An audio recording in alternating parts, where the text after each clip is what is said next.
नमस्कार।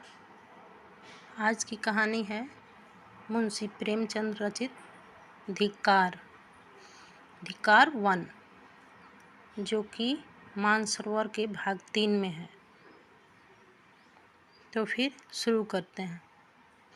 ईरान और यूनान में घोर संग्राम हो रहा था। ईरानी दिन दिन बढ़ते जाते थे और यूनान के लिए संकट का सामना था। देश के सारे व्यवसाय बंद हो गए थे। हल की मुठिया पर हाथ रखने वाले किसान तलवार की मुठिया पकड़ने के लिए मजबूर हो गए। डंडी तौलने वाले भाले तौलते थे। सारा देश आत्मरक्षा के लिए तैयार हो गया था। फिर भी शत्रु के कदम दिन दिन आगे ही बढ़ते आते थे। जिस ईरान को यूनान कई बार कुचल चुका था, वहीं ईरान आज क्रोध के आवेग में भांति की सिर चढ़ आता था। मर्द तो रण क्षेत्र में सिर कटा रहे थे और स्त्रियां दिन दिन निराशाजनक खबरें सुनकर सूखी जाती थीं। प्राण का भय न था, संपत्ति का भय न था, भय था मर्यादा का। विजेता गर्व से मतवाले होकर यूनानी ललनाओं को घूरेंगे, उनके कोमल अंगों को स्पर्श करेंगे, उनको कैद में कर ले जाएंगे। उस विपत्ति की कल्पना से ही इन लोगों के रोए खड़े हो जाते थे।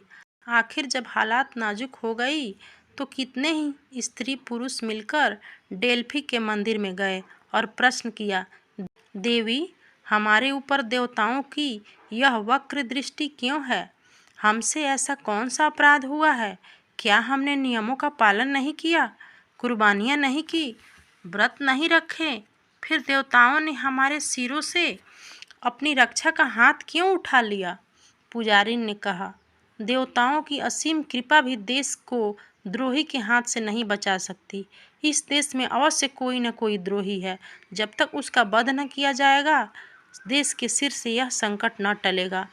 देवी, वह द्रोही कौन है? जिस घर से रात को गाने की ध्वनि आती है, जिस घर से दिन को सुगंध की लपटें आती हों, जिस पुरुष की आंखों में मद की लाली झलकती हो, वही देश का द्रोही है। लोगों ने द्रोही का परिचय पाने और कितने ही प्रश्न किए, पर देवी ने कोई उत्तर न दिया। यूनानियों ने द्रोही की तलाश करनी शुरू कर दी। किसके घर में से रात को गाने की आवाज़ें आती है? सारे शहर में संध्या होते ही स्यापा छा जाता था। अगर कहीं आवाज़ें सुनाई देती थीं तो रोने की, हंसी और गाने की आवाज़ कहीं न सुनाई देती थी। किसे इतनी फुर्सत थी कि घर की सफाई करता, घर में सुगंध जलाता? धोबियों का अभाव था। अधिकांश लड़ने के लिए चले गए थे, कपड़े तक न धुलते थे। इत्र फुलेल कौन मलता? किसकी आंखों में मद की लाली झलकती है? लाल आंखें दिखाई देती थी, लेकिन यह मद की लाली न थी, यह आंसुओं की लाली थी। मदिरा की दुकानों पर खाक उड़ रही थी। इस जीवन की और मृत्यु के संग्राम में विलास की किसे सूझती? लोगों ने सारा शहर छान मारा, लेकिन एक भी आंख ऐसी नजर न आई जो मद से लाल हो। कई दिन गुजर गए। शहर में पल पर रण क्षेत्र से भयानक खबरें आती थी और लोगों के प्राण सूख जाते थे। आधी रात का समय था। शहर में अंधकार छाया हुआ था, मानो शमशान हो। किसी की सूरत न दिखाई देती थी। जिन नाट्यशालाओं में तिल रखने की जगह न मिलती थी, वहाँ सियार बोल रहे थे।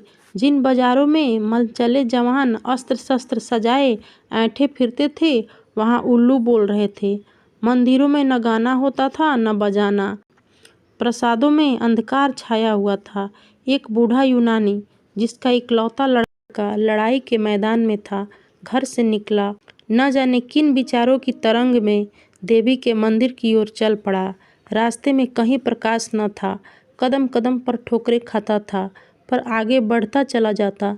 उसने निश्चय कर लिया कि या तो आज देवी से विजय का वरदान लूँगा या उनके चरणों में अपने प्राण को भेंट कर दूँगा। सहसा वह चौंक पड़ा। देवी का मंदिर आ गया था और उसके पीछे की ओर किसी घर से मधुर संगीत की आवाज़ आ रही थी। उसको आश्चर्य हुआ। इस निर्जन स्थान में कौन इस वक्त रंगरेलिया मना रहा है? उसके पैरों में पर लग गए। मंदिर के पिछवाड़े जा पहुंचा। उसी घर से जिसमें मंदिर की पुजारन रहती थी, गाने की आवाज़ आती थी। वृद्ध विस्मित होकर खिड़की के सामने खड़ा हो गया। चिराग तले अंधेरा, देवी के मंदिर के पिछवाड़े यह अंधेर। बूढ़े ने द्वार झांका। एक सजे हुए कमरे में मोमबत्तियां झाड़ों में जल रही थी। साफ सुथरा फर्श बिछा था और एक आदमी मेज पर बैठा हुआ गा रहा था। मेज पर शराब की बोतल और प्यालियां रखी हुई थी। दो गुलाम मेज के सामने हाथ में भोजन के थाल लेकर खड़े थे, जिसमें से मनोहर सुगंध की लपटें आ रही थी। बूढ़े यूनानी ने चिल्लाकर कहा, यही देशद्रोही है, यही देशद्रोही है। मंदिर की दीवारों ने दोहराया, द्रोही है। बगीचे की तरफ से आवाज आई, द्रोही है। मंदिर की पुजारी ने घर में से सिर निकाल कर कहा, हाँ द्रोही है, यह देशद्रोही उसी पुजारिन का बेटा पासोनियस था।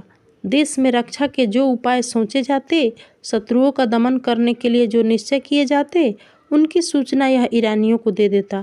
सेनाओं की प्रत्येक गति की खबर ईरानियों को मिल जाती और उन प्रयत्नों को विफल बनाने के लिए वे पहले से तैयार हो जाते। यही कारण था कि यूनानियों को जान लड़ा देने पर भी विजय न होती थी। इसी कपट से कमाए हुए धन से वह भोग विलास करता। उस समय जबकि देश में घोर संकट पड़ा हुआ था, उसने अपने स्वदेश को अपनी वासनाओं के लिए बेच दिया। अपने विलास के सिवा और किसी बात की चिंता न थी। कोई मरे या जिए, देश रहे या जाए, उसकी भला से केवल अपने कुटिल स्वार्थ के लिए देश की गर्दन में गुलामी की बेड़ियां डलवाने पर तैयार था।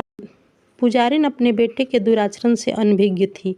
वह अपनी अंधेरी कोठरी से बहुत कम निकलती थी, वहीं बैठी जब तब किया करती थी। परलोक चिंतन में उसे इस लोक की खबर न थी। मनेंद्रियों ने बाहर की चेतना को शून्य कर दिया था। वह इस समय भी कोठरी के द्वार बंद किए देवी से अपने देश के कल्याण के लिए वंदना कर रही थी कि सहसा उसके कानों में आवाज आई, यही द्रोही है, यही द्रोही है। उसने तुरंत द्वार खोलकर बाहर की ओर झांका। पासोनियस के कमरे से प्रकाश की रेखाएं निकल रही थी और उन्हीं रेखाओं पर संगीत की लहरें नाच रही थी। उसके पैर तले से जमीन से निकल गई। कलेजा धक से हो गया। ईश्वर, क्या मेरा बेटा देशद्रोही है? आप ही अंतः प्रेरणा से पराभूत होकर वह चिल्ला उठी, हाँ यही देशद्रोही है। यूनानी स्त्री पुरुषों के झुंड उमड़ पड़े और पासोनियस के द्वार पर खड़े होकर चिल्लाने लगे, यही देशद्रोही है। पासोनियस के कमरे की रोशनी ठंडी हो गई। संगीत भी बंद था, लेकिन द्वार पर प्रतिक्षण नगरवासियों का समूह बढ़ता जाता था और रह रह कर सहस्त्रों के कंठों से ध्वनि निकलती थी, यही देशद्रोही है। लोगों ने मसाले जलाईं और अपने लाठी डंडे संभाल कर मकान में घुस पड़े। कोई कहता सिर उतार लो, कोई कहता देवी के चरणों पर बलिदान कर दो। कुछ लोग उसे कोठे से नीचे गिरा फेंकने का आग्रह कर रहे थे। पासोनियस समझ गया कि अब मुसीबत की घड़ी सिर पर आ गई है। तुरंत जीने से उतरकर नीचे की ओर भागा और कहीं शरण की आशा न देखकर देवी के मंदिर में जा घुसा। अब क्या किया जाए? देवी की शरण जाने वाले को अभयदान मिल जाता है। परंपरा से यही प्रथा थी।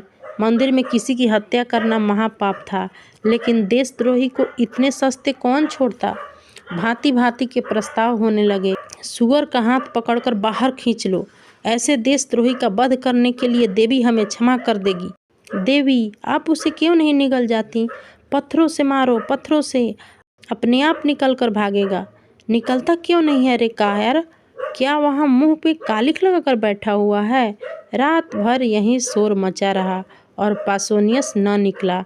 आखिर यह निश्चय हुआ कि मंदिर की छत खोदकर फेंक दी जाए। पासोनियस दोपहर की धूप और रात की कड़ाके की सर्दी में आप ही अकड़ जाए। बस फिर क्या था? आन की आन में लोगों ने मंदिर की छत और कलश ढा दिए। अभागा पासोनियस दिन भर तेज धूप में खड़ा रहा। उसे जोर की प्यास लगी, लेकिन पानी कहाँ? भूख लगी, पर खाना कहाँ? सारी जमीन तवे की भांति जलने लगी, लेकिन छाह कहाँ? इतना कष्ट उसे जीवन भर में न हुआ। मछली की भांति तड़पता था और चिल्ला चिल्ला कर लोगों को पुकारता था, मगर वहाँ कोई उसकी पुकार सुनने वाला न था। बार बार कस्में खाता था, और फिर मुझसे ऐसा अपराध न होगा, लेकिन कोई उसके निकट न आता था। बार बार चाहता था कि दीवार से टकराकर प्राण दे दे, लेकिन यह आशा रोक देती थी कि शायद लोगों को मुझ पर दया आ जाए। वह पागलों की तरह जोर जोर से कहने लगा, मुझे मार डालो, मार डालो, एक क्षण में प्राण ले लो, इस भांति जला जला कर न मारो। ओ हत्यारो, तुमको जरा भी दया नहीं। दिन बीता, भयंकर रात आई। ऊपर तारागण चमक रहे थे, मानो उसकी विपत्ति पर हंस रहे हों। ज्यों ज्यों रात बीतती, देवी विकराल रूप धारण करती जाती। कभी वह उसकी ओर मुंह खोलकर लपकती, कभी उसे जलती हुई आंखों से देखती। उधर क्षण क्षण सर्दी बढ़ती जाती। पासोनियस के हाथ पांव अकड़ने लगे, कलेजा कांपने लगा, घुटनों में सिर रखकर बैठ गया और अपनी किस्मत को रोने लगा। कुर्ते की खींचकर कभी पैरों को छिपाता तो कभी हाथों को, यहाँ तक कि इस खींचातानी में कुर्ता भी फट गया। आधी रात जाते जाते बर्फ गिरने लगी। दोपहर को उसने सोचा, गर्मी ही सबसे कष्टदायक है। ठंड के सामने वह गर्मी की तकलीफ भूल गया। आखिर शरीर में गर्मी लाने के लिए एक हिम्मत सूझी। वह मंदिर में इधर उधर दौड़ने लगा, लेकिन विलासी जीव था, जरा देर में हाँफ कर गिर पड़ा। प्रातः लोगों ने किवाड़ खोले तो पासोनियस को भूमि पर पड़े देखा। मालूम होता था उसका शरीर अकड़ गया है। बहुत चीखने चिल्लाने पर उसने आंखें खोली, पर जगह से हिल न सका। कितनी दयनीय दशा थी, किंतु किसी को उस पर दया न आई। यूनान में देशद्रोह सबसे बड़ा अपराध था और द्रोही के लिए कहीं क्षमा न थी, न कहीं दया थी। एक आदमी बोला, अभी मरा है। दूसरा, द्रोहियों को मौत नहीं आती। तीसरा, पड़ा रहने दो, मर जाएगा। चौथा, मक्र किए हुए है। पांचवा, अपने किए की सजा पा चुका है, अब छोड़ देना चाहिए। सहसा पासोनियस उठ बैठा और उदंड भाव से बोला, कौन कहता है कि इसे छोड़ देना चाहिए? नहीं, मुझे मत छोड़ना, वरना पछताओगे। मैं स्वार्थी हूँ, विषय भोगी हूँ, भूल कर भी मुझ पर विश्वास न करना। आह, मेरे कारण तुम लोगों को क्या क्या झेलना पड़ा। इसे सोचकर मेरा जी चाहता है अपनी इंद्रियों को जलाकर भस्म कर दूं। मैं अगर 100 जन्म लेकर इस पाप की प्रायश्चित करूं तो भी मेरा उद्धार न होगा। तुम भूल कर भी मेरा विश्वास न करो। मुझे स्वयं अपने ऊपर विश्वास नहीं। विलास के प्रेमी सत्य का पालन नहीं कर सकते। मैं अब भी आपकी कुछ सेवा कर सकता हूँ। मुझे ऐसे ऐसे गुप्त रहस्य मालूम है जिन्हें जानकर आप ईरानियों का संहार कर सकते हैं, लेकिन मुझे अपने ऊपर विश्वास नहीं और मैं आपसे यह कहता हूँ कि मुझ पर विश्वास न कीजिए। आज रात को देवी के मैंने सच्चे दिल से वंदना की है और उन्होंने मुझे ऐसे यंत्र बताए हैं जिनसे हम शत्रुओं को परास्त कर सकते हैं। ईरानियों के बढ़ते हुए दल को आज भी आन की आन में उड़ा सकते हैं, लेकिन मुझे अपने ऊपर विश्वास नहीं है। मैं यहाँ से बाहर निकलकर इन बातों को भूल जाऊँगा। बहुत संशय है कि फिर ईरानियों की गुप्त सहायता करने लगूँ, इसलिए मुझ पर विश्वास न कीजिए। एक यूनानी बोला, देखो देखो क्या कहता है। दूसरा, सच्चा आदमी मालूम होता है। तीसरा, अपने अपराधों को आप स्वीकार कर रहा है। चौथा, इसे क्षमा कर देना चाहिए। यह सब बातें पूछ लेनी चाहिए। पांचवा, देखो यह नहीं कहता कि मुझे छोड़ दो, हमको बार बार याद दिलाता है कि मुझ पर विश्वास न करो। छठा, रात भर के कष्ट ने होश ठंडे कर दिए हैं, अब आंखें खुली है। पासोनियस बोला, क्या तुम लोग मुझे छोड़ने की बात कर रहे हो? मैं फिर कहता हूँ, मैं विश्वास के योग्य नहीं हूँ। मैं द्रोही हूँ। मुझे ईरानियों के बहुत से भेद मालूम है, पर एक बार उनकी सेना में पहुँच जाऊँ तो उनका मित्र बनकर सर्वनाश कर दूँ, पर मुझे अपने ऊपर विश्वास नहीं है। एक यूनानी बोला, धोखेबाज, इतनी सच्ची बात नहीं कह सकता। दूसरा, पहले स्वार्थी हो गया था पर अब आंखें खुली है। तीसरा, देशद्रोही से भी अपने मतलब की बातें मालूम कर लेने में कोई हानि नहीं है। अगर वह अपने वचन पूरे करें तो हमें इसे छोड़ देना चाहिए। चौथा, देवी की प्रेरणा से इसकी काया पलट हुई है। पांचवा, पापियों में भी आत्मा का प्रकाश रहता है और कष्ट पाकर जागृत हो जाता है। यह समझना कि जिसने एक बार पाप किया है वह फिर कभी पुण्य नहीं कर सकता, मान चरित्र के एक प्रधान तत्व का अपवाद है। छठा, हम इसको यहाँ से गाते बजाते ले चलेंगे। जन समूह को चकमा देना कितना आसान है। जनसत्तावाद का सबसे निर्बल अंग यही है। जनता तो नेक और बद की तमीज़ नहीं रखती, पर उस पर धूर्तों रंगे सियारों का जादू आसानी से चल जाता है। अभी एक दिन पहले जिस पासोनियस की गर्दन पर तलवार चलाई जा रही थी, उसी को जुलूस के साथ मंदिर से निकालने की तैयारियां होने लगी, क्योंकि वह धूर्त था और जानता था कि जनता की कील क्यों कर घुमाई जा सकती है। एक स्त्री बोली, गाने बजाने वालों को बुलाओ, पासोनियस शरीफ है। दूसरी, हाँ हाँ, पहले चलकर उसे क्षमा मांगो, हमने उसके साथ ज़रूरत से ज़्यादा सख्ती की है। पासोनियस बोला, आप लोगों ने पूछा होता तो मैं कल ही की कल सारी बातें आपको बता देता, तब आपको मालूम होता कि मुझे मार डालना उचित है या जीता रखना। कई स्त्री पुरुष बोले, हाय हाय, हमसे बड़ी भूल हुई, हमारे सच्चे पासोनियस। सहसा एक वृद्धा स्त्री किसी तरफ से दौड़ती हुई आई और मंदिर के सबसे ऊंचे जीने पर खड़ी होकर बोली, तुम लोगों को क्या हो गया है? यूनान के बेटे आज इतने ज्ञान शून्य हो गए हैं कि झूठे और सच्चे में विवेक नहीं कर सकते। तुम पासोनियस पर विश्वास करते हो, जिस पासोनियस ने सैकड़ों स्त्रियों और बालकों को अनाथ कर दिया, सैकड़ों घरों में कोई दिया जलाने वाला न छोड़ा, हमारे देवताओं का, हमारे पुरुषों का घोर अपमान किया।